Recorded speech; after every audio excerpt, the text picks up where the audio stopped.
Hello, we're up at my allotment today and we're going to talk about compost. So here's some compost which I made last year.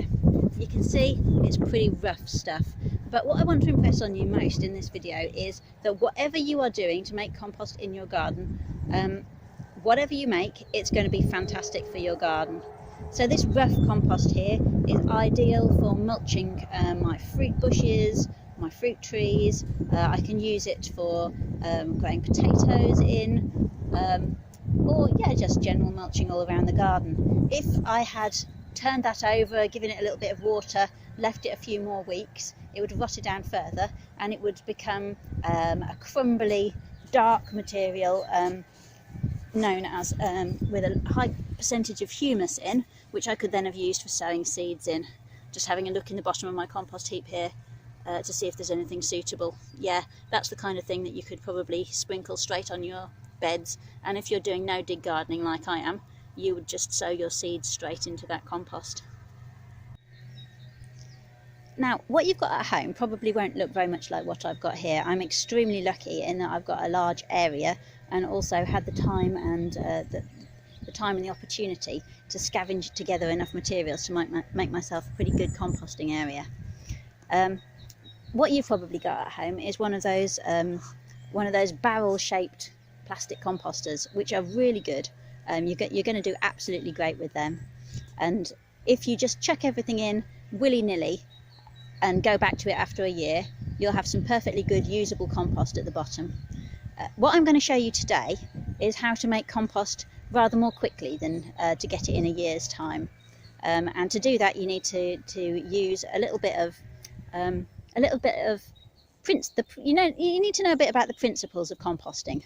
So what you need for composting is you need oxygen for the microorganisms that make the plant material into compost to be able to respire, and you need nitrogen-rich material, which is so things like lawn mowings, things that are or manure, something like that, something that's high in nutrients.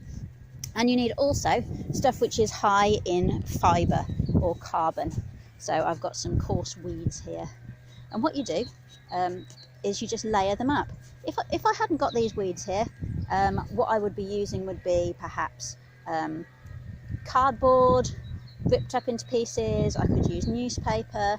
I could use hay or straw if I've got a rabbit at home or something like that. Anything that will take a little bit longer to break down. Anything that's just that little bit coarser than stuff like the lawn mowings that I've got here. To lawn mowings, I would also add things like fresh young weeds that I just pulled up out of my vegetable patch. So what we're going to do, we're going to layer those up. So starting at the bottom, I've put in, as you can see, a layer of sticks. You can use prunings from your shrubs, that kind of stuff, just to make sure that there's still going to be a little bit of oxygen getting in at the bottom. For the sides of my compost bin, I've got pallets, and that's a good thing and a bad thing. It means there's plenty of oxygen coming in from the sides, but it also does mean that my compost heap is losing water quite rapidly, and so ideally, to keep it composting quite fast, I would need to water it. I don't bother doing that, don't tell anyone, which is why my compost isn't perhaps quite as good or quite as quick as it could be. So here I've got my first layer of the nitrogen-rich material in. If you're using lawn mowings in particular, make sure you don't make it too thick. If it's more than 2 or 3 inches, that's 5, 7, 8 centimetres, then you're going to get a great build-up of heat. And in fact, in the past, heaps made entirely out of lawn mowings have caught fire, believe it or not, spontaneously from the heat that is produced in the decomposition. So we've got a layer of the nitrogen-rich materials. Now we need a layer of carbon-rich materials to balance that out. So we'll just pop those on top next. So that's the nitrogen-rich layer gone on as well. Now, what I'm going to do next, I'm going to put a couple of things on which aren't absolutely necessary, but it works so much better if you can do it. So firstly, I'm going to damp everything down with a watering can full of water. So I'm just going to give it a good moisten. So a compost heap should be moist like a sponge rather than wringing wet, and that helps for all of the bacteria and the fungi which are helping us out here to really be able to take hold. They don't like it too dry. The second thing I'm going to do is I'm just going to sprinkle on a little bit of my compost from last time that this heap was filled up, and the reason for that is because that's already got quite a lot of the organisms in that I want in my compost heap.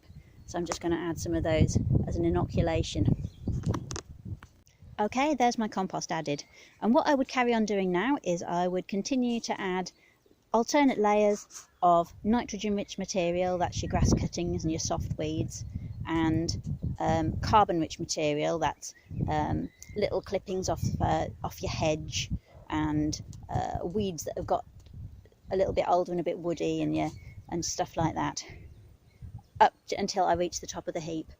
In an ideal world, I'd make the whole heap at the same time, but frankly, no one's got that kind of material, have they?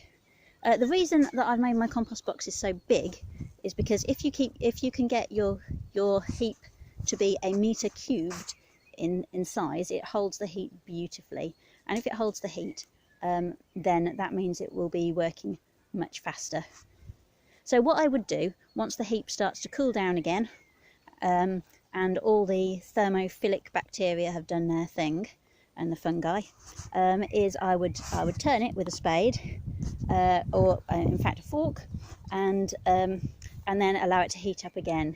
And you do that every few weeks for, yeah, I mean, in the summertime you can have finished compost in as little as 8 weeks or maybe 12 weeks.